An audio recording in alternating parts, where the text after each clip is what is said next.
কংগ্ৰেছ নীলাশিয়াল কাৰণ কংগ্ৰেছে এপিনে ৰিজাৰ্ভেশ্যনক লৈ পেলাই ভাৰতীয় জনতা পাৰ্টিয়ে ৰিজাৰ্ভেশ্যন চেছ কৰিব বুলি কয়, কিন্তু আচল এই ৰিজাৰ্ভেশ্যন চেছ কৰাৰ মানসিকতা ৰখা পাৰ্টিটো হৈছে কংগ্ৰেছ।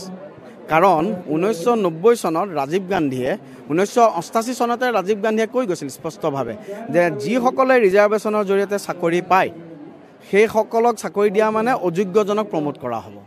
মণ্ডল কমিশ্যনক আটাইতকৈ বেছি এগেইনষ্ট কৰা পাৰ্টিটোৱে আছিল মণ্ডল আয়োগক কংগ্ৰেছ পাৰ্টি।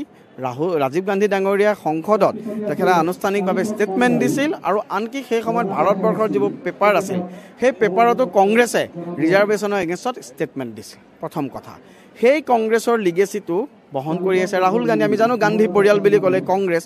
সেই ৰাহুল গান্ধীয়ে আজিৰ দিনত দেখুৱাবৰ কাৰণে তেখেতসকলে সংবিধানখন লয়, কিন্তু এই কংগ্ৰেছে আজিৰ দিনত ৰাহুল গান্ধীয়ে নকয় যে তেওঁলোকৰ দিনত কিহৰ কাৰণে ৭৫ বাৰ সংবিধান সংশোধন কৰা হৈছে।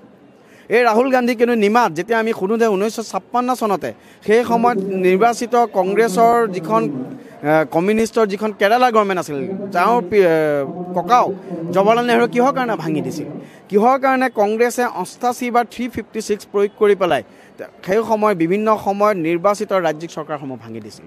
এই কংগ্ৰেছে ইমাৰ্জেঞ্চি ইম্প'জ কৰিছিল।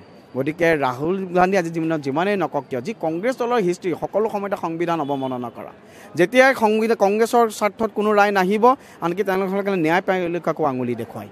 গতিকে এইজন ৰাহুল গান্ধীয়ে আজিৰ দিনত অন্ততঃ সংবিধানক লৈ সংৰক্ষণক লৈ ৰাহুল গান্ধী আৰু কংগ্ৰেছে কথা কোৱাৰ কোনো অধিকাৰ নাই। আৰু সেইকাৰণে আমি কংগ্ৰেছৰ যি ৰাজনীতি আৰু কংগ্ৰেছক আমি নীলাশিয়াল হিচাপে অভিহিত কৰোঁ। হিটলাৰৰ প্ৰচাৰ মন্ত্ৰী আছিল গোৱেলছ। আমি সকলোৱে কওঁ গোৱেলছৰ প্ৰচাৰ, যিটো গোৱেলছৰ প্ৰচাৰ সাধাৰণতে কমিউনিষ্টসকলে প্ৰয়োগ কৰে আমাৰ ক্ষেত্ৰত, কিন্তু আজিৰ দিনত গোৱেলছৰ যিটো প্ৰচাৰৰ টেকনিক আছিল যে কেনেদৰে ব্লেকটোক হোৱাইট কৰিব লাগে, হোৱাইটটোক ব্লেক কৰিব লাগে, কেনেদৰে মিছা কথা এটাক সত্য হিচাপে প্ৰতিষ্ঠিত কৰিব লাগে, সেইটো গোৱেলছে ভালকৈ আৰ্টটো জানিছে।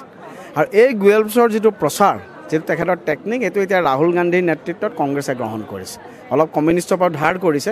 গতিকে মিছা কথাক সত্য হিচাপে লৈ সমাজত এটা ফিয়াৰ চাইক'চিছ ক্ৰিয়েট কৰি সমাজত এটা বিভাজনৰ ৰাজনীতি কৰাৰ কাৰণে কংগ্ৰেছৰ যিটো আন্তঃৰাষ্ট্ৰীয় ব্লুপ্ৰিণ্ট ৰাহুল গান্ধীৰ নেতৃত্বত, সেই আন্তঃৰাষ্ট্ৰীয় ব্লুপ্ৰিণ্টৰ বিপক্ষেও ভাৰতীয় জনতা পাৰ্টীয়ে ইতিমধ্যে ৰাইজৰ মাজত গৈছে।